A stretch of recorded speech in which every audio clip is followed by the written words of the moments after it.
This training is very personal for me on a lot of levels. Uh, I came out as a lesbian in 1989 during a time when there was a lot of fear about coming out to my family, coming out to my church, coming out to my employer, coming out to my career, and what kind of impact that would have. Before I figured out my sexuality, I had a lot of self-destructive behaviors because I thought I was broken. I thought that there was something wrong with me. So on a lot of levels, I can just imagine the kind of experiences our young people are going through. And by the good grace of whomever, I had some supportive adults that were there for me, regardless. And it wasn't always my family. And they supported me and embraced me, and they were there for me while I was trying to figure out who I was. So if each one of us can support one youth who's going through some of those challenges, that's all it's going to take. I just think it's important to acknowledge a person's race, a person's, just their culture, ethnicity. It's super important.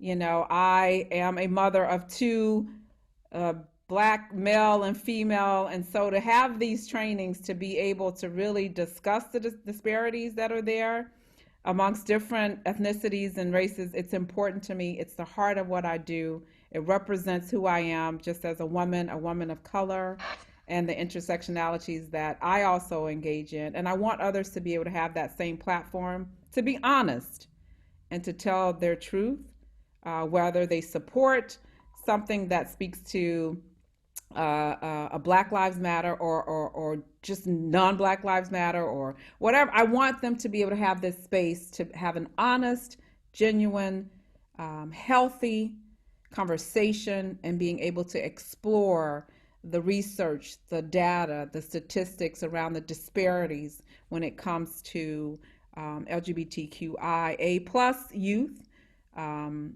and youth of color, and how these unfair practices are in place in certain settings, organizations, and communities, and just to have that discussion and to build those skills that avoids re-traumatizing, that avoids shaming and promoting violence amongst any person, regardless of their race, their ethnicity, their gender, any learning disabilities that they might have, to really restore humanity and connections, and support and safety and empathy just for people, period. I highly encourage you to visit the One Circle Foundation website. Not only is information about the mitigating gender racial bias, intersectionality, allyship training on our website, but there are an amazing amount of resources for you to utilize. There's some free curricula that has been adapted for online use, but it's an amazing resource for anyone, whether you attend our trainings or not. It's an amazing website that has some amazing free resources to help you connect to our young people. So please take advantage of this opportunity.